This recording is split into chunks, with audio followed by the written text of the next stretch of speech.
সুষ্ঠু ভোটের জন্য কমিশনের প্রতি প্রধান উপদেষ্টা ডক্টর মোহাম্মদ ইউনূসের সম্পূর্ণ আস্থা রয়েছে, তাই এখন পর্যন্ত তিনি কোনো কাজে হস্তক্ষেপ করেননি বলে মন্তব্য করলেন প্রধান নির্বাচন কমিশনার এএমএম নাসির উদ্দিন।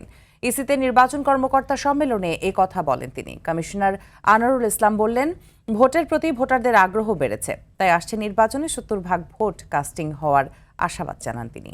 আতিকা রহমানের রিপোর্ট। আগারগাঁও নির্বাচন কমিশন ভবনে নির্বাচন কর্মকর্তা সম্মেলনের আয়োজন করে Bangladesh election commission officers association. অনুষ্ঠানের প্রধান নির্বাচন কমিশনার বলেন, নির্বাচন কমিশনের প্রতি প্রধান উপদেষ্টা সম্পূর্ণ আস্থা আছে বলেই জাতিসংঘ সহ আন্তর্জাতিক মহলে নিরপেক্ষ ভোটের প্রতিশ্রুতি দিচ্ছেন তিনি।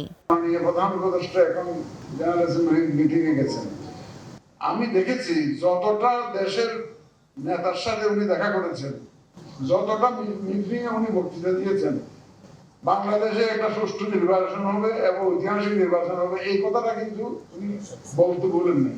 He has full confidence in the election commission, যার জন্য আমাদের উপরে আস্থা আছে বলেই কিন্তু উনি প্রতিনিয়ত করে যাচ্ছেন যে আমি একটা ঐতিহাসিক নির্বাচন বাংলাদেশে দেব। কর্মকর্তাদের উদ্দেশ্যে নির্বাচন কমিশনাররা বলেন, গণ অভ্যুত্থানের প্রেক্ষাপটে নির্বাচনে নিরপেক্ষ আচরণের বিকল্প নেই, কোনো পক্ষপাতমূলক আচরণ করবে না নির্বাচন কমিশন।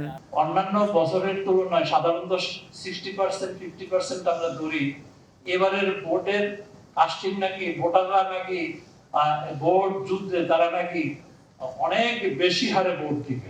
কেউ কেউ বলেছেন স্যার ভোট কাস্টিং এর পার্সেন্টেজ 70 ছাড়ায় যাওয়ার সম্ভাবনা রয়েছে। এই নির্বাচন কমিশন কখনোই আপনাদেরকে পক্ষপাতিত্বমূলক দুষ্ট কোনো নির্বাচনের কোনো ইনস্ট্রাকশন দিবে না।